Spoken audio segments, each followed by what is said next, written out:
Greetings from Babylon.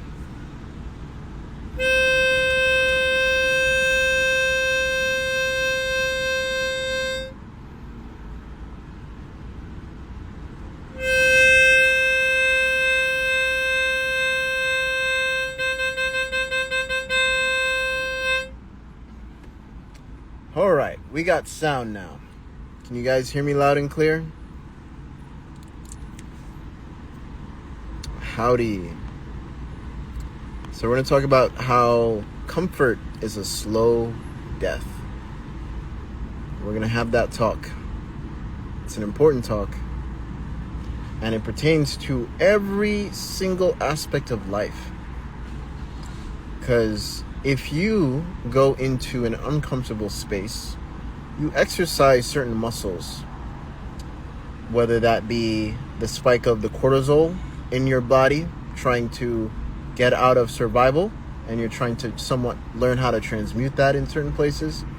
Or you could be the person that tends to reside in comfort, and you start to lose certain skills that you would use in uncomfort zone areas.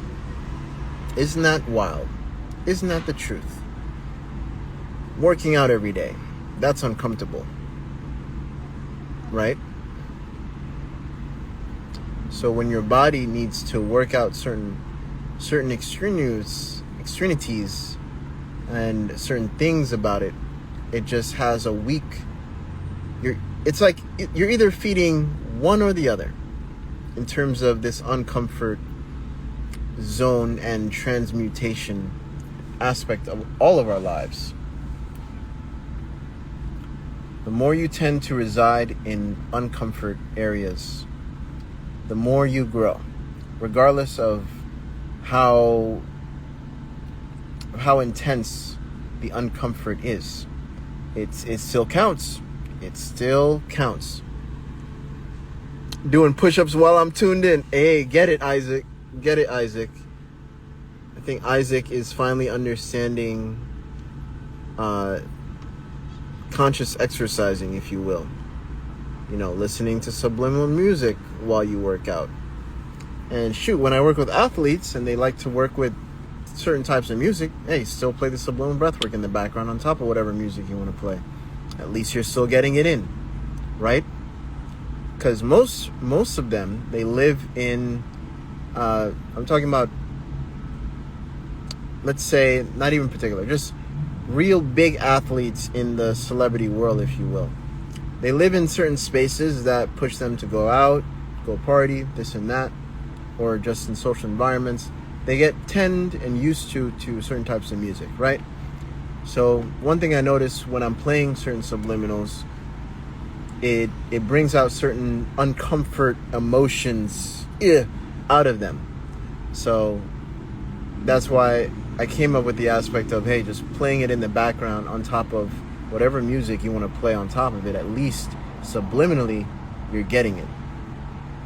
And it's a beautiful thing you can add into any style of workouts or yoga music, if you will. The subliminal breath in itself is so powerful. It's adding the breath of life to everything you're doing, in a sense.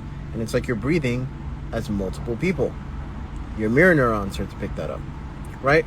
Let's talk about that, especially tapping back into this topic. Comfort is a slow death. Now, if you surround yourself with people that don't, quote unquote, motivate you, right? You're building up a slow downward spiral, because you get so comfortable that certain habits are not the best in the sense of motivating you or inspiring you, giving you that breath of, ooh, I want to go. I want to beat my yesterday, myself of yesterday. I want to beat, because that's who you're really in competition with. I don't even want to say competition, but that's your main person who you need to elevate, not even elevate, just improve the experience of this vessel, this ride, having fun with it as well, of course. That's so important. That's your main competition. So if you want someone to compete against, it's yourself. It's the man, it's a woman in the mirror. And that's uncomfortable. Because the more it's not about being hard on yourself. It's very different than that. It's about seeing, hey, can I do this better? Can I be truly honest with myself? Sure, I can. I can't do this right now. That's the way of the conversation. I'm gonna spit some game. If you're having conversations with yourself in this manner, that's the way it should be. It shouldn't be like, oh, I didn't do this yesterday, so I'm just self-negative talk in a sense. Should be self-inspiring talk in a sense that, hey, I didn't do this yesterday, so here's another day, another opportunity where I can do it today, right now, in this moment. And that is what I push in the Breath Family members group. That's what I push with my clients. That's what I push with everyone around me. I'm like, hey, if you didn't do it yesterday, you got another chance to do it today. That should be the mindset. Every day, I'm not doing thousands of my different breathing practices every day. No, I switch it up. That's the point of also having fun with it. I'll have like six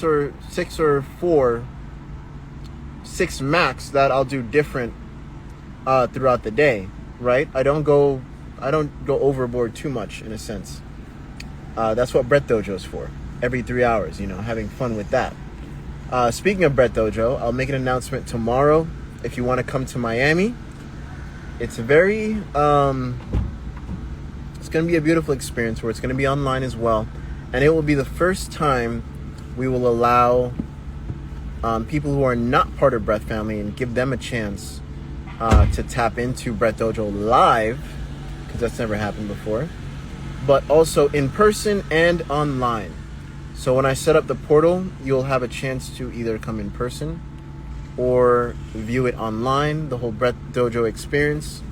So check that out. Check that out tomorrow. We're in the heart of Babylon right now. Lots of cars. Exactly. Always another opportunity the next day. But here's the thing. Tomorrow is not promised to anybody.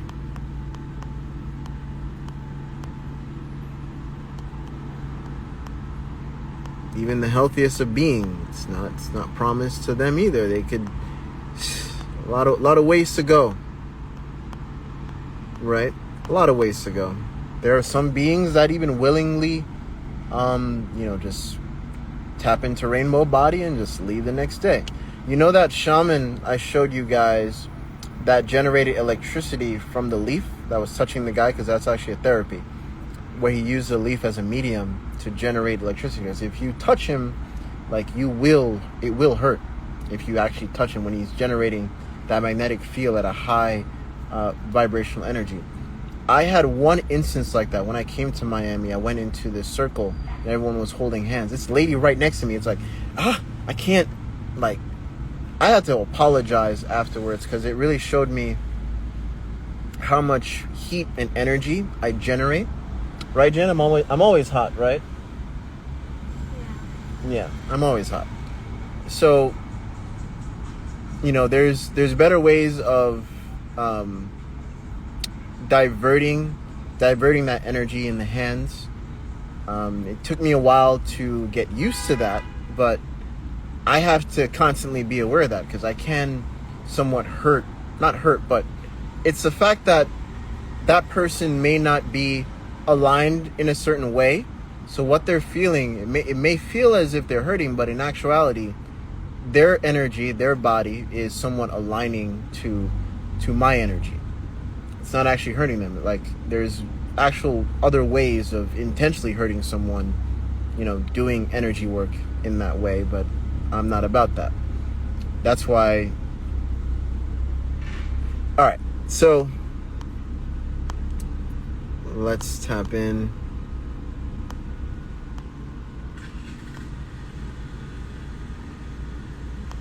Oh, that video was from a documentary. I forgot what the name was, but I had it in my phone for so long. Thank you for this topic. Yeah, it's a much needed topic because a lot of us, I feel like, are somewhat hard on ourselves too. And even when you're hard on yourselves, it's a conundrum, and I'll tell you why. And why it's a double whammy when you're hard on yourself. Because when you're hard on yourself, it's your excuse to put yourself back into comfort. That's a double whammy. Like, oh, I'm always hard on myself. I need to forget about complaining. Tap into what you can do. Even if it's a little. 0.00001. Mr. Infinity talks about this. Shout out Mr. Infinity. 0.00001 counts. It counts. Just even you thinking about it. I'm going to post something about echo breathing, show a testimonial of this woman that has asthma and using echo breathing for her squats. And she could feel like, oh my God, I could feel like the weight is getting heavier even without actually lifting any weights in real time, doing the mental breath work, right? In real time, she's actually feeling the weights. And it's like, Devon, I feel like I can actually put on more weight. That counts. Listening to subliminal breathwork, that counts. Not going to a certain spot when you know it's a negative or a lowering frequency of resonance, that counts. Of you in the sense of taking care of yourself, work on yourself, listening to like-minded vibratory people like myself. All the words that's coming out of my mouth holds intention. Every breath that I breathe holds intention. That way the words that I speak has resonance, holding intention, shooting right at you, whether you realize it or not. It's doing some work. That counts.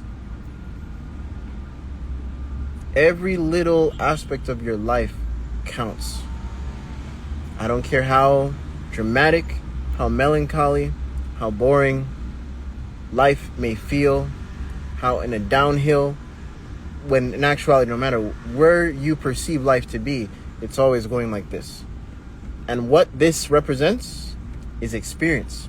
So going back to the main topic, comfort is a slow death. You're somewhat robbing yourself in the sense of when you keep putting yourself and hiding away from the uncomforts of life. You are robbing yourself of growth in the aspect of a certain muscle when it comes to going into the uncomfort zone. Getting into your comfort zone is one of the best gifts you can probably give yourself. Greetings. Big facts, mirror neurons, indeed.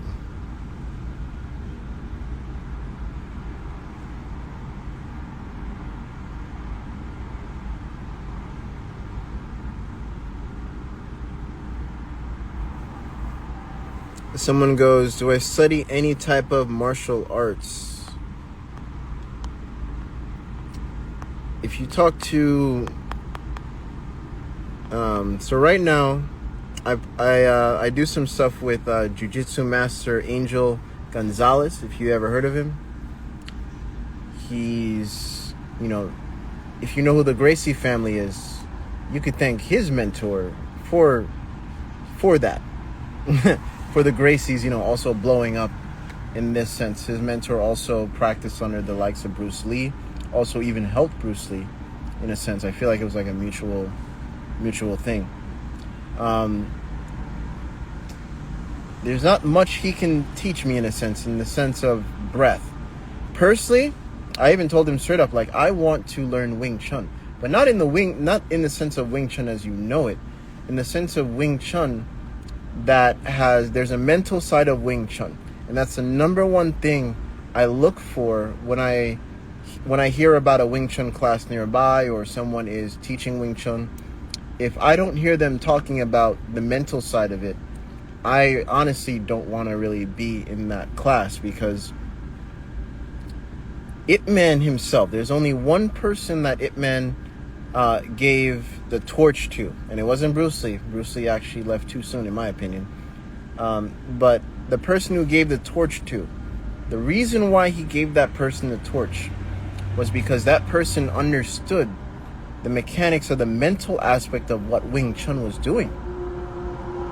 And it has a lot to do with breath. Wing Chun is actually, in my opinion, a slight form of what I call mental breath work. A slight form of it. And when one can tune into that, it's a fun practice. It really is a very fun practice. And if I don't hear any mental aspect coming from a teacher, it's like, that's not the level that I want to even start on with Wing Chun. So that's just my opinion when it comes to martial arts. And if you know about anything about Kung Fu, the calligrapher, writing every day, painting every day, that's Kung Fu. The janitor, sweeping, mopping every day, that's Kung Fu. What is Kung Fu? This is another form of martial arts, but it represents the energy of consistent growth, tapping back into the comfort zone, right? The consistent growth of being consistent, breathing life into the consistency of whatever you're doing. And that is a beautiful discipline of what Kung Fu brings to any profession. And that's also the discipline of what alchemy breathwork brings to any profession. And that's why I preach and I scream on the top of my lungs, breath is more than one-dimensional. You can do it beyond the sit-down session. And it's bringing it into everyday life. That's what alchemy breathwork is about. All right, guys.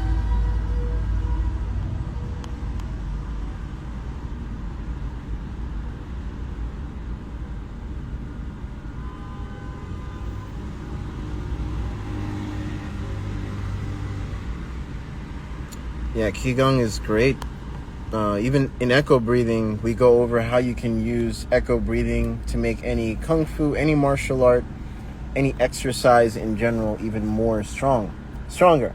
The basis of echo breathing, when you learn echo breathing, you'll realize what I'm talking about when it comes to Wing Chun and improving your Wing Chun practice. Or if you know anything about Wing Chun, when you hear echo breathing, it'll start to click.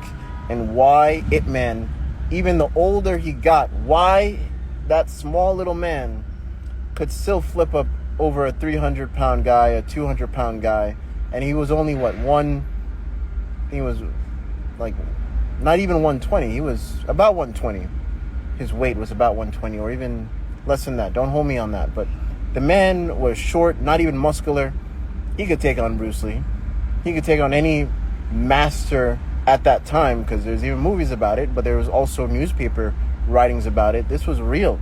He was taking on real soldiers, protecting his land, and the monstrosities when certain countries invaded at that time. I can only imagine what that man has psychologically been through, especially with his wife having cancer and the whole shebang.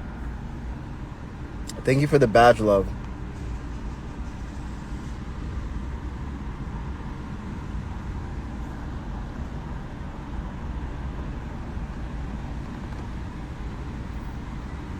All right, guys. Yeah, it's a beautiful day. Any more questions? I'm going to tap out here. But thank you guys for tapping in.